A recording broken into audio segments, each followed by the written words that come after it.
Hi there, and welcome to the latest edition of Who's Zoomin' Who. We're presented by Team Monarch partner, the Virginia Lottery. I'm Ted Alexander. Today we're talking men's basketball with Ahmad Caver. Ahmad, great to see you again. Great to see you too, man. I appreciate it. So now you're an old man, you're a pro and all those types of things. Let's get caught up. Where are you and what are you up to at this point? I'm back at home, up in south of Atlanta, Riverdale. What I've been doing lately, I've been laying low. I've been in the gym a lot. I think after this year, being a pro and stuff like that, I learned what I need to work on. I learned what I was good at. So lately, I've just been in the gym, having some me time at the house, enjoying these bubble games and playoffs. I've been with my dad for the most part, but seeing my mom and sister and my nieces and stuff. So I've been with family as well, but for the most part, I've been focusing on just getting better in the gym. Your experience in the G League with the hustle, 10 points a game, 4 assists, couple of rebounds. It's a pretty nice way to start your pro career. Tell us about what that was like. It was kind of like off maybe my freshman year through junior year in 1 year. Because like my freshman year and at the beginning of this year, I played a little bit, some games didn't play. And then junior year, it was games I played great, had some great minutes, just like sophomore, junior year. And then I ended up getting my minutes throughout the year, and I stuck with them. But this year it was a good experience. I was behind some guys that was drafted. I was behind some guys that wasn't drafted, that been there for 2-3 years.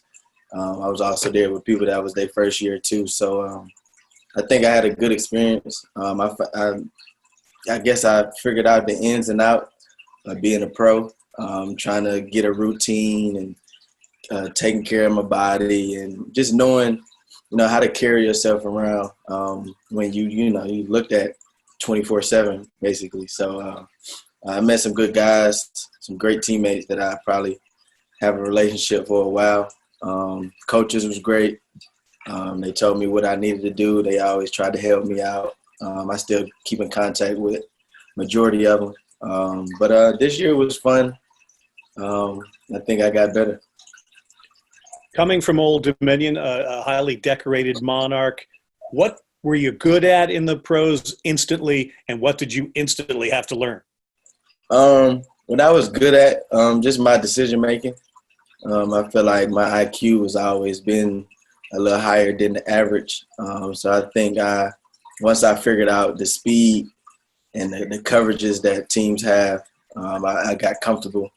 My shot was falling. And so I basically tried to just ramp up what I already had at ODU, try to get better at shooting, of course, got stronger. I figured out the game a little bit more. I think as a pro, you have to think the game more than you had to in the previous years. So,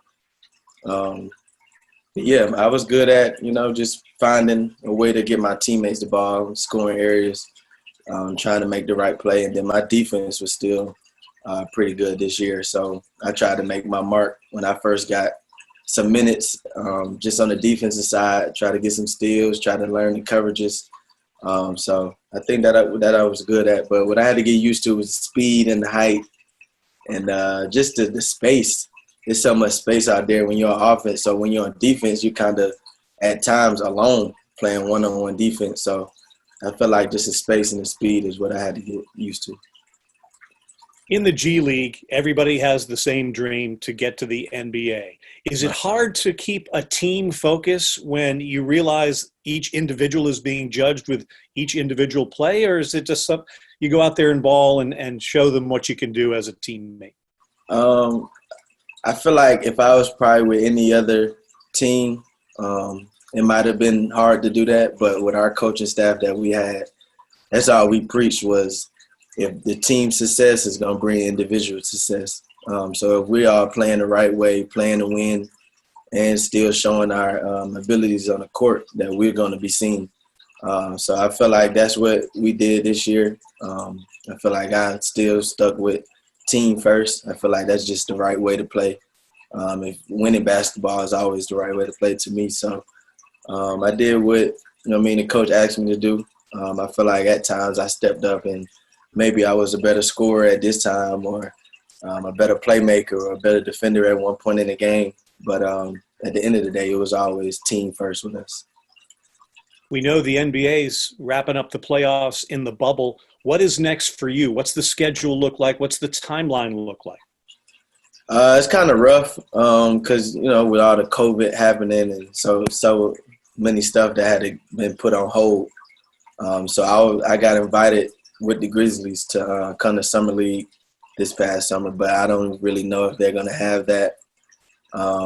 And then, I talked to my agent plenty times this summer, and we're just trying to focus on what we can, and that's just staying in the gym and getting better and trying to stay ready for whenever it calls, because I feel like it's going to happen. I feel like something's going to pop up, and my agent thinks so too. So I think I'm just trying to stay focused on that.